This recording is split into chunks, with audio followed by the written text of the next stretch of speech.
예수님께서는 사람들에게 말씀을 전하실 때에 비유로 잘 설명을 하셨습니다.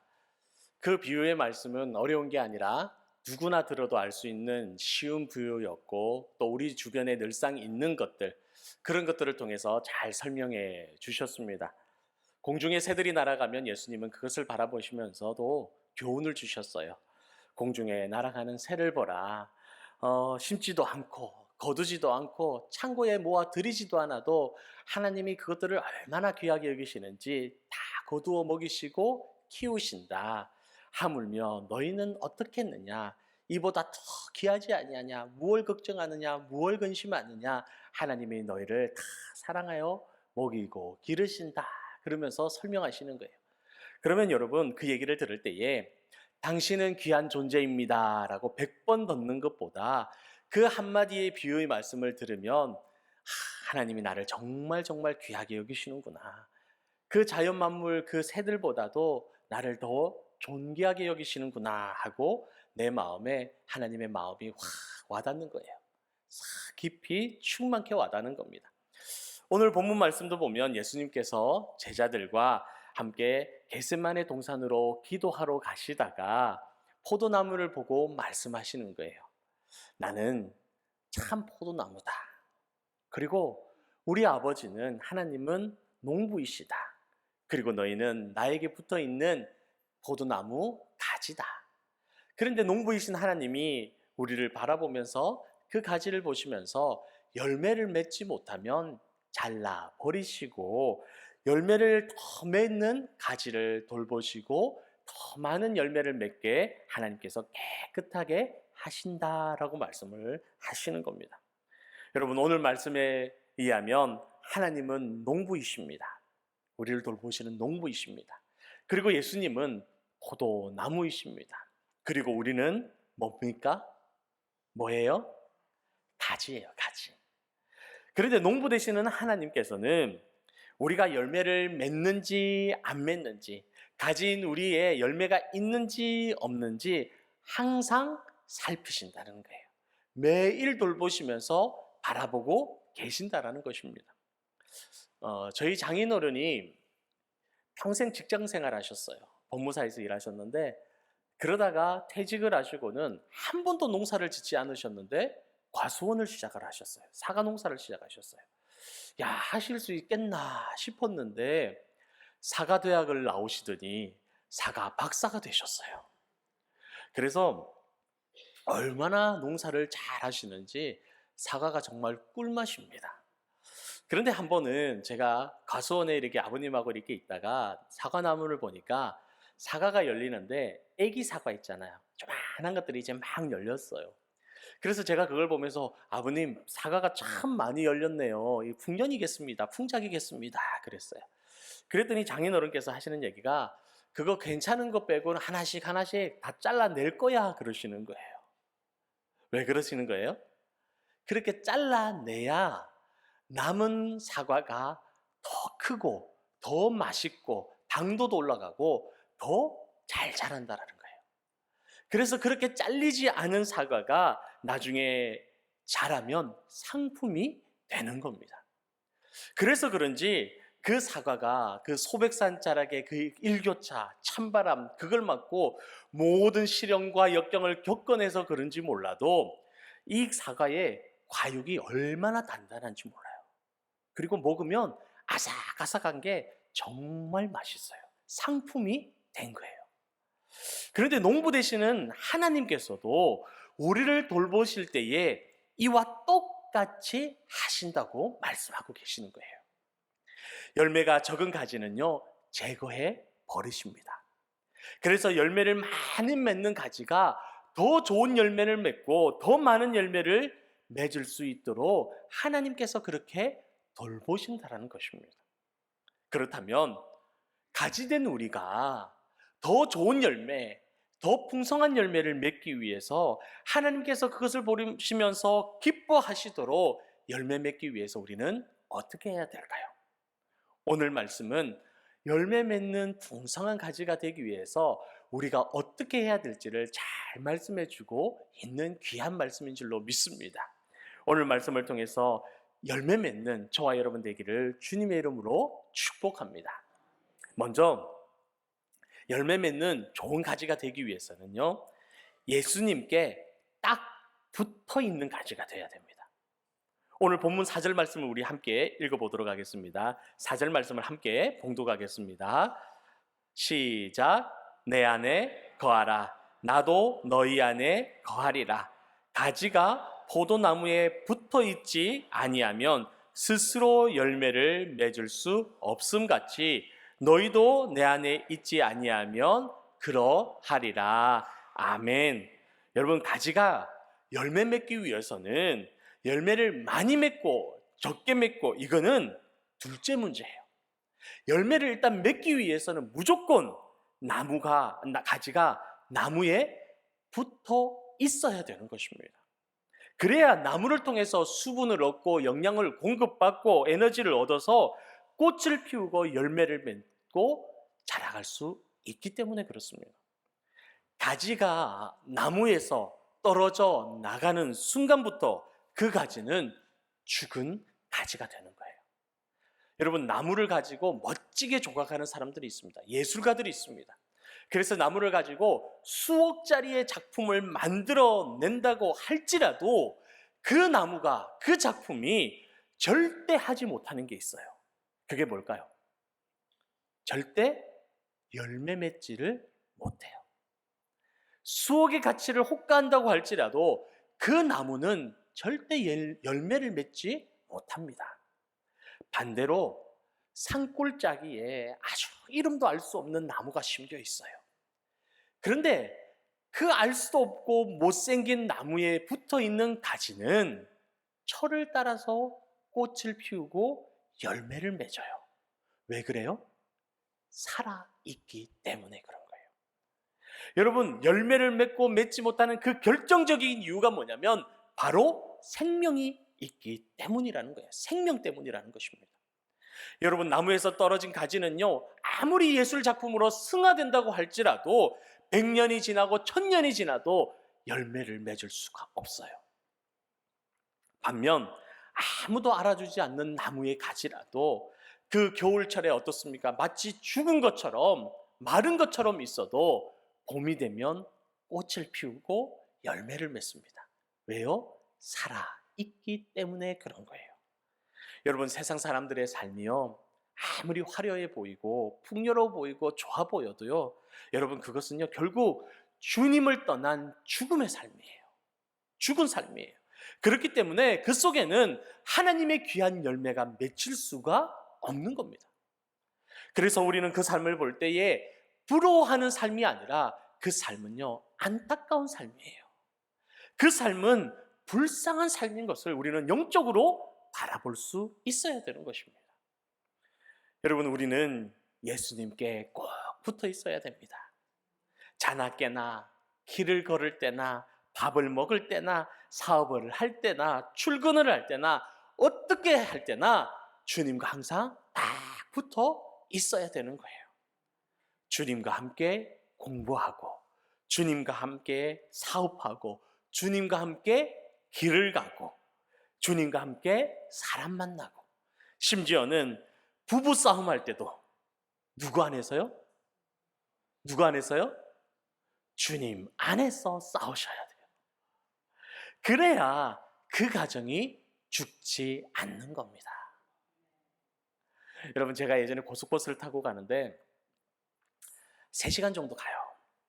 그러다가 잠도 안 오고 이렇게 있다가 자연을 보다가 하나님과 대화했어요. 하나님, 오늘 날씨가 너무나 좋네요.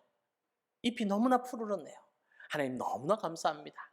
그런 이런저런 대화를 하면서 갔더니 하나님이 제 마음에 기쁨이 충만하게 하시면서 느껴지는 게 뭐냐면 하나님이 그 대화를 기뻐하신다라는 마음을 주시는 거예요. 여러분, 하나님은 우리가 대화하기를 원하세요. 함께 거하기를 원하세요. 시간 딱 정해놓고 와가지고는 하나님, 이러한 거 필요한데 주시옵시고 이렇게 해 주시옵시고 나의 인생 설계를 쫙 얘기한 다음에 예수님 이름으로 기도합니다, 아멘 딱 하고는 주선 챙겨서 가버리면 하나님이 가만 듣고 있다가 얼마나 외로우시겠어요. 얼마나 답답하시겠어요. 하나님이 정말 원하는 건 뭐냐? 시간 정해놓고 찾아오는 게 아니라 내 삶의 모든 시간마다 하나님과 대화하는 것을 원하세요. 교통하는 것을 원하세요. 여러분, 주님과 함께 한다는 것은요, 매 순간마다, 모든 순간마다 주님과 대화하는 겁니다. 어떤 부부가 있는데 한 집에 살아요. 그런데 한마디 대화 없이 살아간다고 한다면 그게 정말 같이 사는 걸까요? 같이 사는 것처럼 보이나 정작 따로 사는 거하고 똑같은 거예요. 우리가 모든 것을 주님과 함께 한다는 것은 매 순간 주님과 교통하고 대화하면서 살아가는 거예요. 물 한 잔 마실 때도 하나님 이 물 주셔서 감사합니다. 이 물 먹을 때에 이게 내 몸에 양약이 되게 하여 주시옵소서. 내 모든 질병이 다 씻겨나가게 하여 주시옵소서. 그리고 마시는 거예요. 출근할 때도 하나님 감사합니다. 일할 수 있는 곳 주셔서 감사합니다. 하나님 동행하여 주시옵소서. 그리고 대화하면서 걸어가는 겁니다. 기도하면서 대화하면서 모든 것을 주님과 함께 나누는 사람이 주님께 딱 붙어있는 가지와 같은 거예요. 사랑하는 성도 여러분, 이제 습관처럼 주님과 대화하시기 바랍니다. 공상하시고 상상하시고 딴 생각하지 마시고 생각이 날 때마다, 근심이 떠오를 때마다, 해결해야 될 문제가 있을 때마다 누구와요? 주님과 대화하시는 거예요. 주님께 아뢰시는 거예요.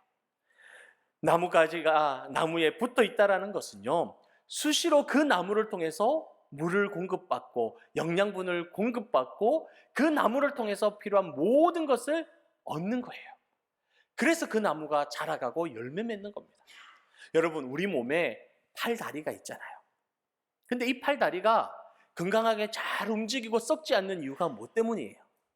내 몸에 붙어 있으면서 모든 것을 몸으로부터 공급받고 있기 때문에 그래요. 여러분, 내 팔이, 내 다리가 영양 공급받을 때 시간 정해놓고 받으십니까? 딱 몸에게 얘기하고 보더니 물 주실 시간입니다. 물 주십시오 하고는 끝낼 시간입니다. 막아 주십시오. 딱 하고 영양 받을 시간입니다. 주십시오 하고 시간 되면 이제 멈춰 주세요. 그렇게 하나요? 아니에요. 매 순간순간마다 산소를 공급받고 물을 공급받고 영양분을 공급받기 때문에 내 몸이 썩지 않고 건강한 거예요. 여러분, 산소가 내 머리에 몇 초만 차단되어도 어떻게 될 것 같으세요? 내사 상태로 들어갑니다. 내 몸에 조금만 혈액이 공급되지 않아도 어떻게 될 것 같습니까? 썩어버립니다. 한 몸이 되고 함께 붙어 있다는 것은 시간을 정한 것이 아니라 수시로 모든 것이 흘러가는 것을 말하는 겁니다. 마찬가지로 예수님께 붙어 있는다는 것은 모든 순간 매 시간마다 쉬지 않고 주님과 교통하는 것입니다. 아침에 일어나면 예수님 안녕히 주무셨습니까? 잘 자고 일어났습니다. 출근할 때도 주님 출근합니다. 밥 먹을 때도 맛있게 먹었습니다. 힘든 일이 있으면 주님 힘듭니다. 근심 있으면 근심 있습니다. 좋은 일 있고 행복하면 하나님 행복해서 너무나 좋습니다. 매 시간 주님과 나누는 거예요. 이렇게 주님과 딱 붙어서 모든 것을 소통할 때에 여러분의 모든 삶에 크고 가득한 열매가 충만하게 열릴 줄로 믿습니다. 두 번째 열매 맺기 위해서는요, 하나님의 말씀을 지키면서 그 말씀대로 살아가는 거예요. 오늘 10절 말씀 우리 함께 봉독하도록 하겠습니다. 10절 한번 보겠습니다. 10절 시작.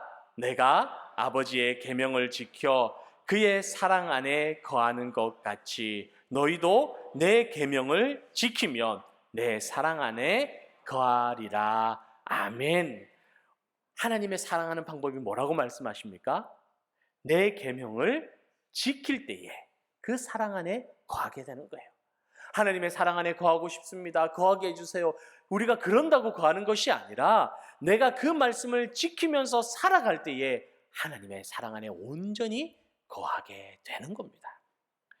여러분, 이 말씀은요, 너무나 당연하면서도 아주 중요한 말씀이에요. 여러분, 나무 하나를 키워도 방법이 있고, 그리고 동물 하나 키워도 다 방법이 있어요. 사과나무는 사과나무 키우는 대로 방법이 있고, 포도나무는 포도나무 키우는 대로 다 방법이 있는 것입니다. 그 방법대로 키워야 잘 키우고 열매도 잘 맺히는 거예요. 마찬가지로 우리도 열매 맺기 위해서는요, 우리를 향한 하나님의 방법으로 살아가야 되는 겁니다. 그 방법이 뭐냐? 성경 말씀이라는 것입니다. 내 마음대로 살면요, 주님 안에서 떨어지게 됩니다. 떨어져 나와요. 주님 말씀대로 살아가야 주님께 딱 붙들 수 있고 건강한 가지가 되는 줄로 믿습니다. 우리가 말씀대로 딱 붙어 살면요, 가만히 있어도 좋은 열매가 시절을 쫓아 열리게 됩니다. 하나님의 말씀이 건강하고 좋은 열매를 맺게 하는 가장 좋은 방법이기 때문에 그래요.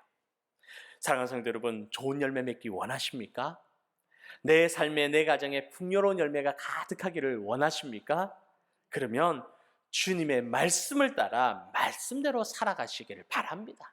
내 욕심대로, 내 방법대로 살아가면요, 그 가지는 썩어버리는 가지예요. 열매 맺지 못하는 가지가 되는 겁니다.